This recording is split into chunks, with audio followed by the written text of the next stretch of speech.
समय हम वाराणसी की सिटी के जो आर्मिला कॉलेज इंटर कॉलेज में मौजूद है, जहाँ पर यहाँ भी लगातार देखा जा रहा है कि भीड़ और महिलाओं की भीड़ भी यहाँ पे देखने को मिल रही है। तो यहाँ पे हमारे साथ जो मौजूद हैं कैंडिडेट जो पार्षद यहाँ के हैं, उनसे हम बात करेंगे कि क्या किस तरीके से इस समय मतगणना क्या स्थिति है और क्या लगता है इस बार कुछ बदलाव है या नहीं। सबसे पहले आपका नाम जानिए। पवन कुमार गुप्ता, पार्षद चेतगंज। पार्षद जी, क्या लगता है कि इस बार कुछ रुझान क्या लग रहा है आपको, क्या लगता है किसकी तरफ जा रहा है?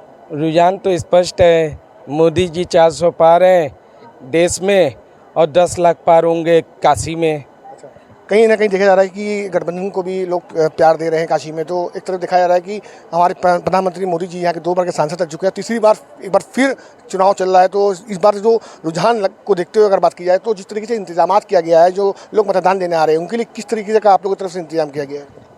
हम लोगों की तरफ से नहीं, प्रशासन की तरफ से में इंतजाम किया गया है। जैसा कि आप देख सकते हैं यहाँ पे गुड़ और पानी की व्यवस्था HDFC बैंक की तरफ से किया गया है।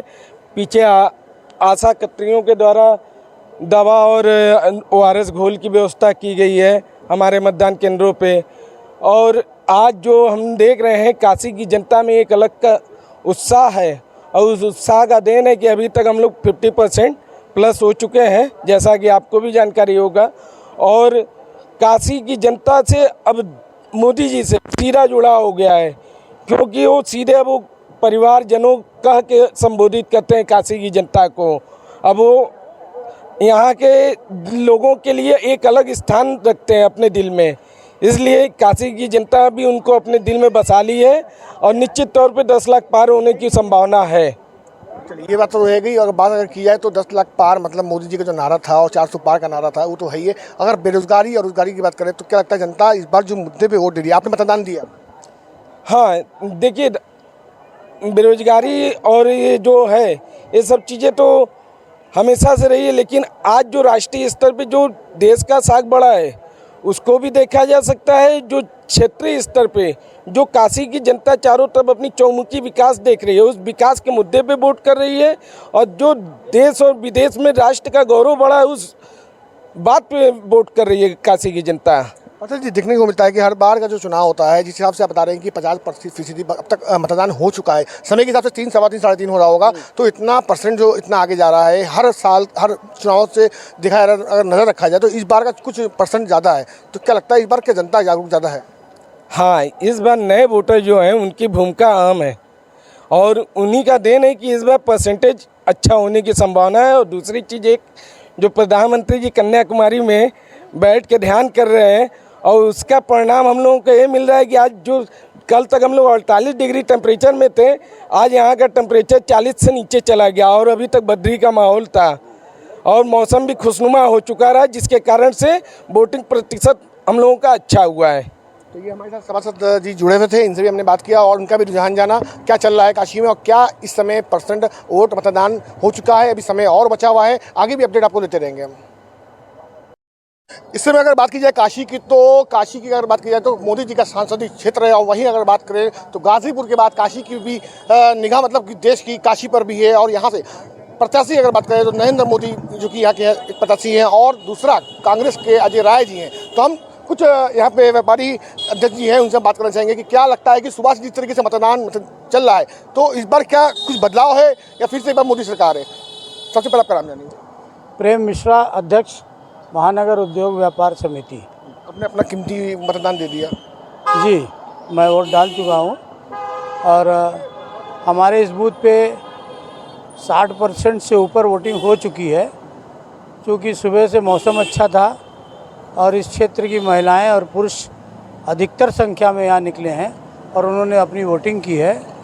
और मेरा ये मानना है कि बहुत ही अच्छी वोटिंग हो रही है, जिससे कि लगता है कि कुछ न कुछ जो अभी तक 50% का माजरा लग रहा था वो अब थोड़ा सा बदलाव के रूप में आया है। और वो बदलाव 4 जून को आप सभी लोग के सामने आया है।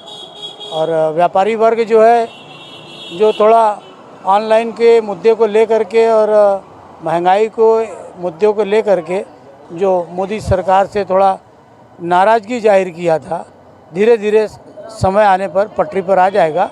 और मैं ये समझता हूँ कि अच्छी सरकार बनेगी, चाहे जिसकी भी सरकार बनेगी। इसकी घोषणा तो हम लोग नहीं कर सकते, लेकिन एक अच्छी और मजबूत सरकार बनने की दिशा में अग्रसर है भारतवर्ष।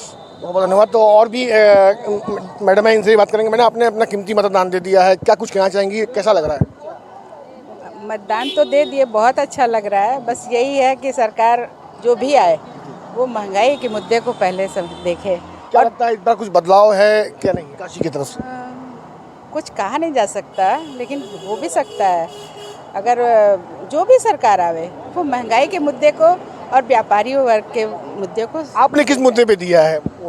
मैं तो व्यापारी वर्ग और महंगाई के दोनों के दी हूँ। तो हर कोई यहाँ पर महंगाई को लेकर बात कर रहा है कि महंगाई के मुद्दे पे वोट लगातार जारी है। और हर पोलिंग बूथ की अगर बात की जाए तो वाकई में हर चुनाव में देखा जाता था कि काशी का कुछ जो परसेंट कम जाता था, इस बार परसेंट कुछ हाई पे है, मतलब कि आगे बढ़ रहा है। अभी समय और भी बाकी है और आगे भी पुल पे हम आपको बूथ पे दिखाते रहेंगे अपडेट पल पल की।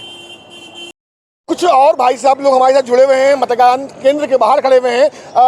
क्या लगता है, आपका नाम क्या है? भरत यादव मेरा नाम है। बता दो जी, क्या लगता है सुबह से ये देखने को मिल रहा है, काफ़ी हलचल मची हुई है काशी पे, काफ़ी देश की निगाह इस बार है, 7वां चल का चुनाव चल रहा है, तो क्या लगता है इस बार कुछ बदलाव है या नहीं है? मैं तो कहना चाहता हूँ मीडिया के माध्यम से ये देखा जाए कि 60% हम लोग के बूथ पर रोड गिरा हुआ है, बहुत ही बढ़िया गिरा हुआ है। और जनता जनार्दन के हाथ में है, कैसा वोटिंग किसको करना है क्या नहीं करना है, ये लोकतंत्र के हाथों में है। और देखा जाए कि शहर के अंतर्गतों में वाराणसी जनपद में अजय राय जी को वोट बहुत बढ़िया गिरा हुआ है। मैं हर जगह से पता किया हूँ, हमारे बूथ पर 60% भी वोट गिरा हुआ है। और जनता जनार्दन जो महंगाई इतना भ्रष्टाचार हो रहा है, जो कि इस पर चाबुक हंटर कसा नहीं दिया जा रहा है, ठीक है। और दूसरी चीज़ें देखा जाए कि मौसम विभाग जो हिसाब से रूट लिया हुआ है उस हिसाब से मतगणना और बढ़िया हो रहा है। इसी तरह सूर्यनारायण भरत जी, आपने एक बार कहा कि 60% तक यहाँ पे मतलब कि फीसदी मतदान हो चुका है, जो कि अब तक 60 तक नहीं गया है। काशी का कोई भी चुनाव में परसेंट नहीं गया है, मगर अब तक जो समय हो रहा है 3 बज रहा है, क्या 60% मतदान हो चुका है? नहीं, मुझे लगभग अभी लग रहा है, जबकि प्रयास में मैं देखा हूँ, अभी कुछ पता चला है LIO रिपोर्ट द्वारा कि लगा हुआ है 60% वोट गिरा हुआ है। आपने अपना कीमती वोट दिया के माध्यम से आप भी पता कर सकते हैं, मैं भी पता कर ही आया हूँ। आप तो हर चैनल के माध्यम से आप जान ही रहे हैं। काशी की जनता का क्या रुझान लग रहा है? वो तो जनता जनार्दन के हाथों में है, क्या रिजल्ट मिलेगा क्या नहीं मिलेगा वो तो आप सब चीज़ें जान ही रहे हैं। क्या लगता है अपना मतदान दिया आपने? क्यों नहीं, मैं देकर आया हूँ 1 नंबर। क्या लगता है? काशी की जनता इस टाइम विकास के मुद्दों पे वोट दे रही है। आप 8 विधानसभा चले जाइए बनारस के, सब जगह काशी की जनता इस बार अजय राय को चुन रही है। क्यों?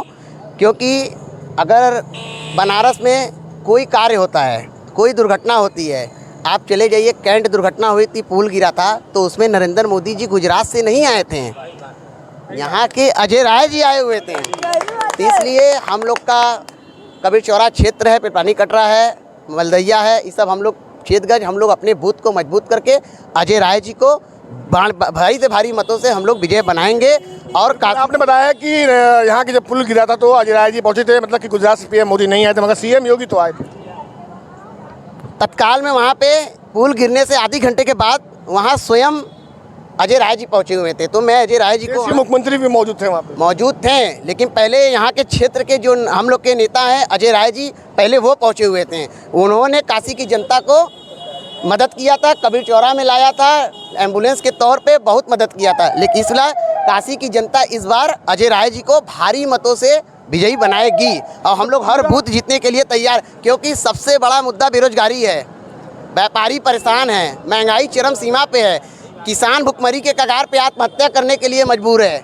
इसी सब को देखते हुए हमारे भी नौजवान भाई खड़े हैं यहाँ पर, पूछ लीजिए, पढ़े लिखे लोग पकौड़े बेच रहे हैं, टोटो चला रहे हैं। तो इसीलिए हम लोग ये संगठन मजबूत करके अपना हाथ के पंजे को भारी से भारी मतों से हम लोग विजयी बनाने तो बात रही नौ युवा पीढ़ी की, लगातार नौ युवा पीढ़ी की यही बात आज सामने आ रही है कि लगातार कि गठबंधन को हर तरफ से देखा जा रहा है कि आगे है, मगर यही बात अगर देखा जाए तो रुझान के बाद सामने आएगी 4 तारीख को कौन बैठेगा केंद्र की कुर्सी पे। आपको दिखा दें, ये पोलिंग बूथ पे हमें बाहर खड़े हैं, यहाँ पे सेल्फी पॉइंट लगाया गया है। जो लोग मतदान देकर निकल रहे हैं वो अपना सेल्फी यहाँ पे ले रहे हैं, मतलब कि एक यादगार सेल्फी रहेगी, जो कि इस बार का चुनाव काफ़ी अहम चुनाव माना जा रहा था और वो भी 7वें चरण का आखिरी चुनाव ये यहाँ पे हो रहा है। और नरेंद्र मोदी जी के संसदीय क्षेत्र, और बात रही सामने तो नरेंद्र मोदी जी के सामने कांग्रेस के प्रत्याशी हमारे अजय राय जी हैं। तो देखने वाली बात तो ये होगी, नौ पीढ़ी बेरोजगारी की जो बात कर रही है क्या सामने आएगी, वो अब दिखाएंगे आपको अपडेट करके हर बात पे।